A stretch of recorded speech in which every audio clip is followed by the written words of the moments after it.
একদিন আল্লাহর এক অলি একটি কবরস্থানের পাশ দিয়ে হেঁটে যাচ্ছিলেন। তখন তিনি দেখতে পেলেন কবরের ভেতর থেকে দোয়া বের হচ্ছে এবং কবর থেকে কান্নার শব্দ ভেসে আসছে। আল্লাহর অলি এই দৃশ্য দেখে থমকে গেলেন।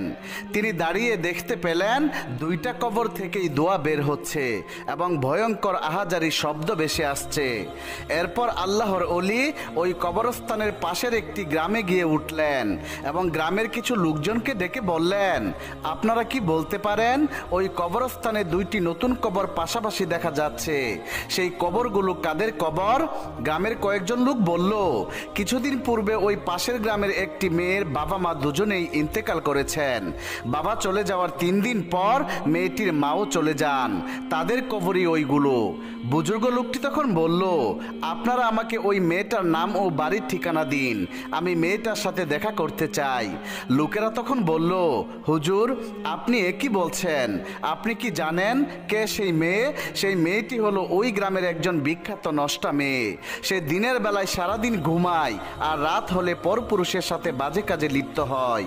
মেয়েটি দেখতে অনেক সুন্দরী, তাই অনেক দূর দূরান্ত থেকে পরপুরুষ এসে টাকার বিনিময়ে তার সাথে মিলিত হয়ে যায়।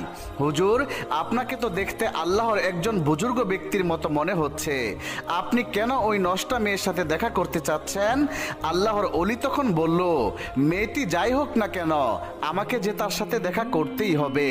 আপনারা বলুন আমি কিভাবে মেয়েটির বাড়ি পর্যন্ত যেতে পারি? তখন গ্রামের আরেকদল লোক বলল, হুজুর আমরা জানি না, সব কিছু জানার পরেও আপনার মতো একজন মানুষ কেন ওই মেয়ের সাথে দেখা করতে চাচ্ছেন? মেয়েটি এতই খারাপ চরিত্রের মানুষ যে আপনি যদি তার সাথে দেখা করেন তাহলে মানুষ আপনাকে নিয়ে বাজে কথা বলবে, আপনার চরিত্রে কলঙ্ক লুটাবে।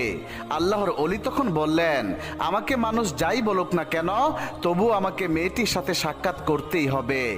আল্লাহর অলির বিশেষ অনুরোধে শেষ পর্যন্ত লোকেরা ওই মেয়েটির ঠিকানা বলল।